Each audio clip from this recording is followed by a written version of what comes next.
கர்த்தருக்குள் பிரியமானவர்களே, செப்டம்பர் 26 இன்றைய பனித்துளிகளின் தலைப்பானது பிரசங்கி அல்லது உழுதிடு. அது அன்பினாலே தனக்கு பக்தி விருத்தி உண்டாக்குகிறதற்கேதுவாக சரீர வளர்ச்சியை உண்டாக்குகிறது. ஒரு நல்ல குடும்ப சரிதையை படித்து கொண்டிருந்தேன். அந்த குடும்பத்தில் 2 சகோதரர்கள் இருந்தார்கள். ஒருவர் பெயர் பில்லி, மற்றொரு பெயர் மெல்வின்.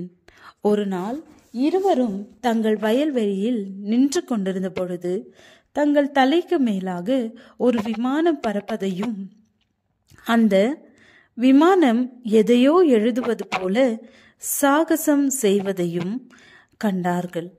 அவர்கள் இருவரும் பார்த்து கொண்டிருந்த போது ஆங்கிலத்தில் பி என்று எழுதுவது போல் தெரிந்தது. இருவரும் அந்த எழுத்தில் ஏதோ அர்த்தம் உள்ளதாக எண்ணினார்கள். ஒருவர் நினைத்தார், பி என்றால் கோ பிரீச், போய் பிரசங்கம் செய்திடு. மற்றொருவர் பி என்றால் கோ ப்ளோ, போய் உழுதிடு என்று உணர்த்தப்பட்டது. பிற காலங்களில் பில்லி கிரஹாம் சுவிசேஷத்தை அறிவிக்கும் வல்லமையான பிரசங்கியராக தன்னை அர்ப்பணித்துக் கொண்டார். ஆகாயத்தில் எழுதப்பட்ட வார்த்தைகள் பில்லியை ஊழியத்திற்கும் மெல்வினை உழுவதற்கும் தங்களை அர்ப்பணிக்க உதவியது. அவர்கள் இருவரும் அழைக்கப்பட்ட பணிகள் வேறாயிருந்தாலும் அவ்விருவரும் தங்கள் வேலையில் தேவனை மகிமைப்படுத்தினார்கள்.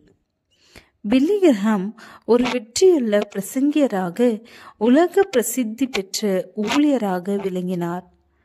அவருடைய சகோதரன் மெல்வின் செய்த விவசாய பணி, வயலை உழுகின்ற பணி, குறைந்த மதிப்புடையது என்று சொல்ல முடியாது.